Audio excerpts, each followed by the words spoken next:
오늘 말씀의 제목은요, 잘못 전해졌네요. 낮은 곳에 임하시는 하나님이라는 제목으로 은혜를 나누려고 합니다. 오늘 말씀은 시편의 기자가 먼저 하나님의 크심을 그 광야 시절을 되돌아보며 찬양하는 내용을 담고 있습니다. 이스라엘의 역사 가운데 이 광야 시기는 참 설명하기가 어려운 측면이 있습니다. 어떤 면에서 그러냐면 해석에 따라서 좀 달라지기 때문입니다. 이 광야의 시기가 심판의 시기였는가, 아니면 은혜의 시기인가, 아니면 그것이 동시에 이루어졌던 시기였는가. 이스라엘은 광야 시기에 하나님의 엄미한 심판을 받은 것이 사실입니다. 하나하나 간섭하시며 그들의 죄성을 하나님께서 불태우셨는데, 이게 본래 일반적인 측면에서 하나님께서 하신 방법이 아니었습니다. 하나하나 족집게식으로 이스라엘 백성의 죄가 드러날 때마다 그때마다 심판하셨어요. 원래 하나님은 어떤 분이시냐? 오래 참으시는 분이시라서 가라지를 뽑으려다가 알곡이 다치기 때문에 오래 기다리시는 분이십니다. 그래서 악이 너무나 관영할 때, 너무나 분명해질 때 하나님이 그때서 일하시는 방법으로 일하시는 게 일반적인 성경의 모습입니다. 심지어 이것 때문에 요한계시록에 보면 어린 양이 5째 인을 딱 뗐을 때 순교자의 영혼이 주님에게 탄원을 하죠. 저희의 피를 갚아주시기까지 어느 때입니까? 그렇게 오래 참으시는 분이시라는 거예요. 그런데 유독 광야인서만큼은 하나님께서는 한마디의 원망에도 심판하셨어요. 안식일에 쉬지 못하고 일했다는 이유로도 하나님은 심판의 칼을 휘두르셨습니다. 심지어 이 심판의 대상은 모세도 있었어요. 모세도 백성들을 향해 화를 냈던 탓에 가나안 땅에 최종적으로 들어가지 못했죠. 가나안 땅에서 엎드러진 세대와 너는 함께 죽으라 하신 거예요. 그 서슬퍼런 엄미함이 하나님을 두렵게 하는 측면이 있습니다. 그런데 반면에 우리가 생각해 보면 광야 시절은 성경 전 역사를 통틀어서 하나님의 통치를 가장 직접적으로 받았던 세대이기도 합니다. 그동안 우리가 수건을 앞에 씌운 것 같이 감정적으로 하나님을 경험하지요. 하나님이 세우신 왕을 통해서, 또한 하나님께서 이 역사를 통해서, 교회를 통해서 하나님이 통치하시는데, 이 시절에는 만큼은 하나님이 친히 진중 가운데 거하셔서 약 40여 년간을 매일 직접적으로 함께 하셨습니다. 그러니까 매일이 기적인 거예요. 먹는 것도 기적이었고요, 마시는 것도 기적이었고요, 이동하는 것도 기적이었습니다. 만약 하나님이 하루라도 역사하지 않았다면 그들은 하나님이 치시기 전에 사막의 혹독한 환경으로 인해서 자연스럽게 죽음에 이끌려고 말았을 것입니다. 그러나 하나님께서 직접 역사하심으로 그 40년간 의복이 헤어지지 않았고 발이 부르트지 않았고 사람이 떡이 아니라 말씀으로 살아간다는 것을 하나님께서 매일 기적으로 증명해 주셨습니다. 삶이 기적이고 죽음이 자연스러운 환경에서 그들은 하나님 앞에 불순종했던 거예요. 매일 기적을 보면서. 그러니 오늘날의 이 불순종과 좀 질적인 차이가 있는 거예요. 하나님이 변명치 못할 정도로 확실하게 자신의 통치와 음성을 보여줬는데 그거 싫다 하면 하나님도 어찌할 수 없는 것이죠. 그러니 하나님께서 그때는 추수 때와 같이 알곡과 가라지를 즉각 분명하게 가르셨습니다. 우리가 인생의 암흑기를 맞이하면 흔히 광야라고 부릅니다. 그런데 곰곰이 생각해 보면 광야는요, 하나님이 가장 하나님의 백성들에게 전면적으로 드러난 시기이기 때문에 맞지 않은 부분도 있어요. 우리가 왜 그 암흑기를 싫어하죠? 하나님의 침묵 때문이잖아요. 그런데 광야 시기엔 하나님이 침묵하지 않았거든요. 매 순간 드러내셨거든요. 근데 욥과 같이 하나님께서 애매한 고난과 침묵을 주심으로 우리가 그것을 광야라고 부르는 것이죠. 그러니 어떻게 살펴보면 이제 광야 시절은 하나님의 가장 직접적인 통치에 경험하는 시기도 합니다. 성경에서 살펴보면 성도들의 궁극적인 비전은 하나님 나라의 도래입니다. 그분의 통치가 직접적으로 이 땅에 임하는 것입니다. 요한계시록에 보면 거룩한 성 예루살렘이 이 땅에 내려와서 성도들과 길이 다스리는 순간입니다. 그래서 우리 부활절 찬송에 사셨네 성도와 함께 길이 다스리시네 이렇게 찬양하죠. 그게 하나님 나라의 도래를 이야기하는 것이거든요. 광야 시절은 그것을 일부 경험한 것입니다. 그러니 시인은요, 그 하나님의 통치를 기억하며 그 광야 시절조차 하나님의 선한 다스림이었음을 추억하며 고백드리고 있는 것입니다. 오늘 말씀 7절에서 10절 말씀입니다. 제가 받들어 본 고백드립니다. 하나님이여 주의 백성 앞에서 앞서 나가사 광야에서 행진하셨을 때에 땅이 진동하며 하늘이 하나님 앞에서 떨어지며 저 시내 산도 하나님 곧 이스라엘의 하나님 앞에서 진동하였나이다. 하나님이여 주께서 흡족한 비를 보내사 주의 기업이 곰핍할 때에 주께서 그것을 견고하게 하셨고 주의 회중을 그 가운데 살게 하셨나이다.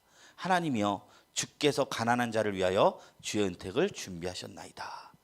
거친 광야에서부터 지금까지 인도해 주신 하나님을 높이고 있는 것이지요.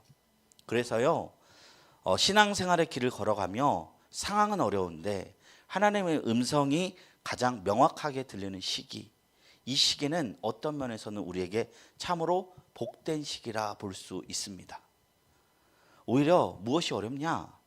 욥의 고난과 같이 애매하며 알 수 없는 상황 속에서 하나님의 침묵을 견디는 것이 더 힘든 것 같아요. 우리의 삶은 하나님의 음성도 있지만 때로 침묵으로 차 있어서 갈 바를 알지 못할 바가 너무나 많이 있습니다. 그 또한 하나님이 우리를 다루시는 방법이라서 어떤 때를 맞이하던 믿음을 가지고 걸어야 될 줄로 믿습니다. 오늘 시편은 광야를 지나온 이스라엘 세대, 그것을 다윗의 입을 빌려서 광야 가운데 하나님의 다스림을 찬양하고 있는 거예요. 그런데 제가 이 중에 너무나 나누고 싶은 표현이 무엇이냐? 가난한 자의 하나님이라는 표현입니다. 오늘 시편에서 가난한 자, 억눌린 자라는 표현을 반복해서 사용합니다.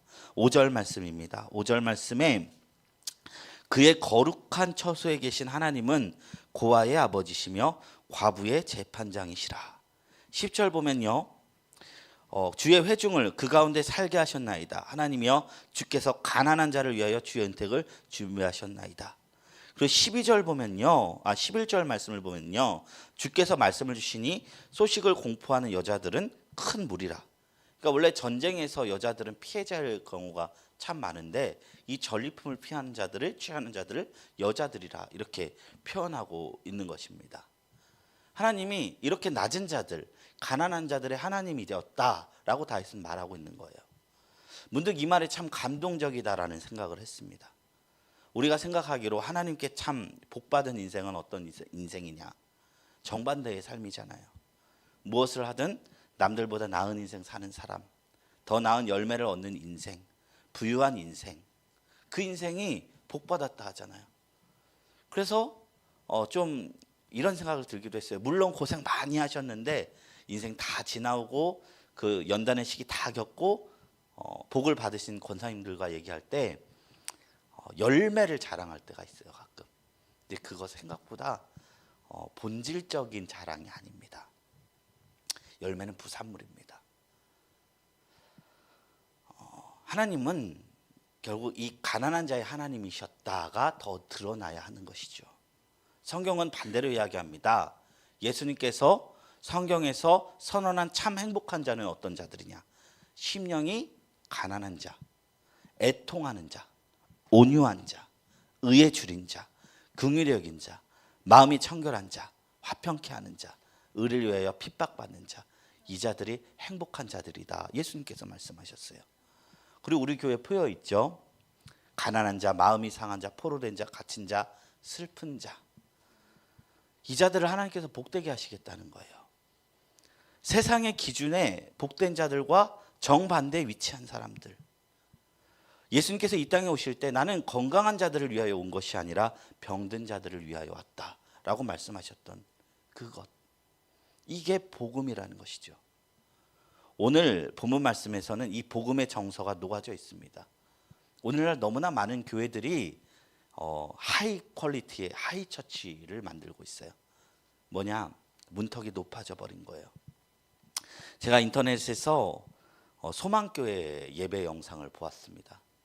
모든 예배가 초하이 퀄리티예요. 뭐 예배를 비난하는 게 아닙니다. 하나님께 드릴 때 최고의 것을 드리자가 아니에요.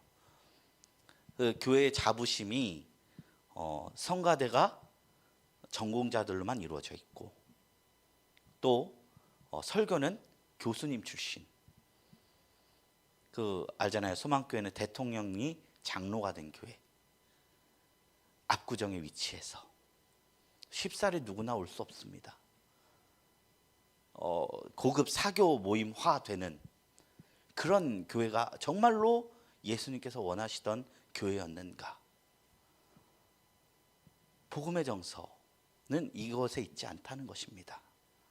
열방의 하나님은 정말로 위대하시고 크신데 그 하나님께서는 시야가 어디에 있느냐? 지극히 작은 자들을 바라보며 보살피신다. 고아와 과부와 가난한 이들의 그 탄원을 신원하신다. 이것이 오늘 본문 성경 말씀의 정서인 것입니다. 이게 다윗의 시인데 다윗은 누구셨습니까? 왕이었잖아요. 왕이면 어떻게 해야 되느냐? 느부갓네살처럼 이렇게 해야죠. 내가 이룬 이 왕국을 봐라. 이 왕국의 거대함을 봐라. 얼마나 아름답고 넓으냐. 근데 하나님 그 느부갓네살 왕 치셔서 짐승과 같이 7년을 살게 하셨잖아요. 다윗은 그런 자랑을 하지 않았다는 것입니다. 우리의 약함을 채워주시는 하나님, 그것을 자랑했다는 거예요. 그렇기 때문에 우리가 어떤 복을 받게 될지라도 이 가난한 심령을 갖는 것이 너무나도 중요합니다. 이 심령 잃어버리면 우리는 마귀와 같이 돼버려요. 교만해집니다. 고린도전서 12장에 보면 사도 바울이 고린도 교회에게 자신의 자랑거리를 이야기하는 내용이 나옵니다. 그리고 1절부터 어떤 얘기를 하냐? 자신이 행했던 체험했던 영적인 경험들을 이야기합니다. 내가 기도를 하는데 어느 날 신비하게 셋째 하늘에 이끌려서 하늘의 환상을 보고 사람이 가히 이르지 못할 말들을 들었다. 영지주의적 이단이 편만했던 고린도 교회에서 그런 영적 체험이 있는 게 굉장히 중요했거든요. 바울도 그걸 경험한 것입니다. 이 교회에게는 이 영적 체험을 자랑하는 것이 자신의 사도권을 지킬 수 있는 최고의 어떤 방법이었을지도 모릅니다. 그런데 바울은요, 이 놀라운 체험을 설명한 말미에 이렇게 덧붙입니다. 내가 이런 사람들을 위하여 이것을 자랑하였으나 나를 위해서는 내 약한 것들 외에는 자랑하지 아니하리라. 나의 놀라운 영적 경험, 자랑이 아니라는 것입니다. 영적인 자들을 설득하기 위해 부득불한 말이지만 그보다 내가 자랑할 수 있는 것은 나의 약함밖에 없다는 것입니다. 그러면서 그가 무슨 말을 하느냐? 자신의 기도가 거절된 게 자랑이라고 합니다. 복음을 전하는 곳마다 그는 병을 고쳤던 사람이에요. 심지어 자기가 쓴 손수건을 얹어도 병이 나았던 사람이에요. 하나님은 그때마다 놀랍게 역사하시는데 자신이 평생 알아온 불치병 하나님 앞에 올려드리니 한 번을 기도해도 하나님이 침묵하시고 두 번을 기도해도 침묵이라. 마지막으로 세 번째 하나님께 기도하니 주님께서 비로소 말씀하시니라. 9절 말씀입니다. 나에게 이르시기를 내 은혜가 내게 족하니다. 이는 내 능력이 약한 데서 온전하여 짐이라 하신지라. 그때부터 바울은 생각이 바뀝니다. 내 약함이 하나님의 은혜의 통로였구나. 자랑거리구나. 그래서 그는 이렇게 말합니다. 그러므로 도리어 크게 기뻐함으로 나의 여러 약한 것들에 대하여 자랑하리니 이는 그리스도의 능력이 내게 머물게 하려 함이라. 그러므로 내가 그리스도를 위하여 약한 것들과 능욕과 궁핍과 박해와 곤고를 기뻐하노니 이는 내가 약한 그때의 강함이라. 왜 강하죠? 나의 약함이 하나님의 은혜의 통로가 되기 때문인 것입니다. 그 약함을 통해서 내가 나로서 살아가는 것이 아니라 하나님이 나의 삶에 일하심을 발견할 수 있기 때문입니다. 그러므로 그 하나님의 사랑을 매일 발견할 수 있기 때문입니다. 심령이 가난한 자는 복이 있나니. 이 가난한 심령, 이거 우리가 늘 누려야 됩니다. 사람이 늘 성공하면 특별히 남들이 할 수 없을 만큼의 그 역경을 딛고 성공하면 마음 한편에 못된 마음도 자라거든요. 이거 내 은혜 때문이 아니다. 나는 이 고생을 했는데 받을 만한 그릇이기 때문에 받은 것이다. 그런 사람이 은혜를 자랑하겠습니까? 나의 능력을 자랑하게 된다는 것이죠. 사람이 약함을 인지한다는 것은 교만해지지 않을 수 있는 줄을 붙잡는다는 말도 됩니다. 우리가 어떤 복을 받았건 어떤 위치에건 은혜를 잊은 자는 쉽사리 사람을 판단하고 내 삶에 하나님의 은혜를 삼켜지게 되기 마련인 것입니다. 저는요, 사랑하는 성도 여러분이 큰 복을 받기를 소망합니다. 재물의 영역에서도 복 받기를 원하고요. 만남의 영역이든 일터에서든 사업장에서든 나가든 들어가든 떡반죽 그릇에도 복을 받기를 원합니다. 그러나 그보다 더 소망하는 것은 우리가 어떤 복을 받던 우리가 약하다는 사실을 놓지 않는 것입니다. 가난한 마음을 잊지 않게 되는 것을 원하는 것입니다. 가난한 마음 가지고도 우리 부유할 수 있어요. 단순히 우리 삶 이렇게 망하고 살자 이런 태도가 아닙니다. 그 약함 가운데서 하나님의 복을 누리자는 것입니다. 이 약한 마음이 있어야 하나님과 나와의 은혜의 통로가 되기 때문입니다. 그리고 결국 더 나아가서는 나의 약함에도 불구하고 역사하는 하나님을 자랑하는 자들이 되는 것입니다. 사랑하는 성도 여러분, 내가 무엇을 자랑하는가가 나의 신앙과 삶의 가치관을 드러냅니다. 재물 자랑하고 자식 자랑하고 사회적 지위, 능력 다 자랑할 수 있습니다. 그런데 더 고차원적인 것을 자랑했으면 좋겠습니다. 다윗도 바울도 오늘 말씀에서 그것을 자랑하지 않습니다. 어떤 노력으로 얻었다 한들 어떤 희생으로 얻었다 한들 나의 능이 아닌 약한 나를 도우신 하나님의 역사였다.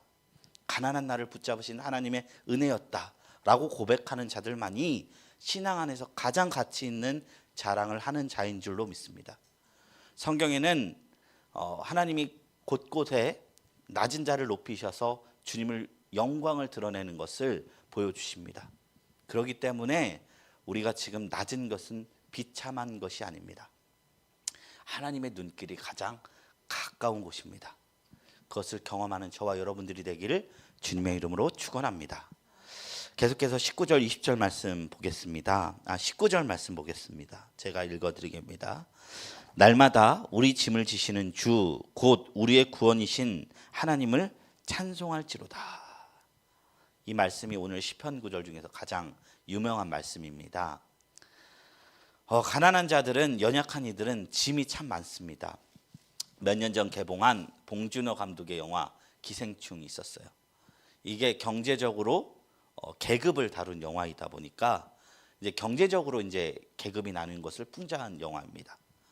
그래서 그 계급을 나누면서 사용한 어떤 그 상징이 있는데 그게 뭐냐, 비예요, 비. 어느 날 선례가 없을 정도로 큰 폭우가 내립니다. 그러니까 반지하에 살던 주인공의 가족은 집이 물에 잠겨서 체육관에 모여서 쪽잠을 잡니다. 그들에게 있어서 이 비는 어떤 거예요? 비참한 경험이에요. 너무나 짐스러운 경험이에요. 비가 원망스러운 것이죠. 근데 반면에 부자 가족은 비가 내린 다음 날에 파티가 예정되었나 봐요. 비가 많이 내려서 하늘에 미세먼지가 사라져서 쾌청한 거예요. 그래서 그 주인공 사모님이 이런 얘기를 해요. 전날 내린 비 때문에 미세먼지 날아갔다고 해맑게 웃는 겁니다. 여기서 저는 좀 많은 그 인사이트를 받았어요. 남들은 쉽게 지는 짐도 버겁고 무겁구나. 가난이라는 것은 이런 악한 성질이 있구나. 짐이 많아요.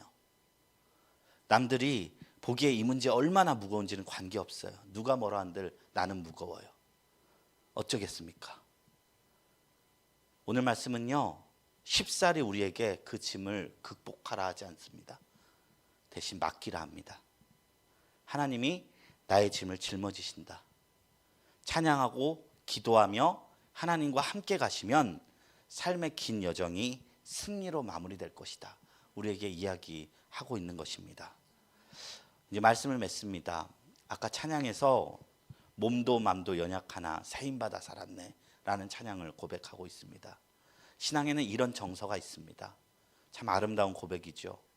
하나님은 연약한 우리에게 살아갈 새 힘을 매일 부어주십니다. 도저히 못 살 것 같아도 살아갈 수 있도록 하나님은 뒤에서 은밀하게 일하십니다. 내일은 내일의 태양이 뜹니다. 내가 사랑받는 존재인 것을 하나님은 아주 세밀한 때에 보여주실 것입니다. 그러므로 하나님 의지하면서 나의 짐을 맡기면서 가난한 심령을 부정하지 마시고 그 심령 부여안고 복된 길을 걸어가시는 저와 여러분들 되시기를 주님의 이름으로 축원합니다.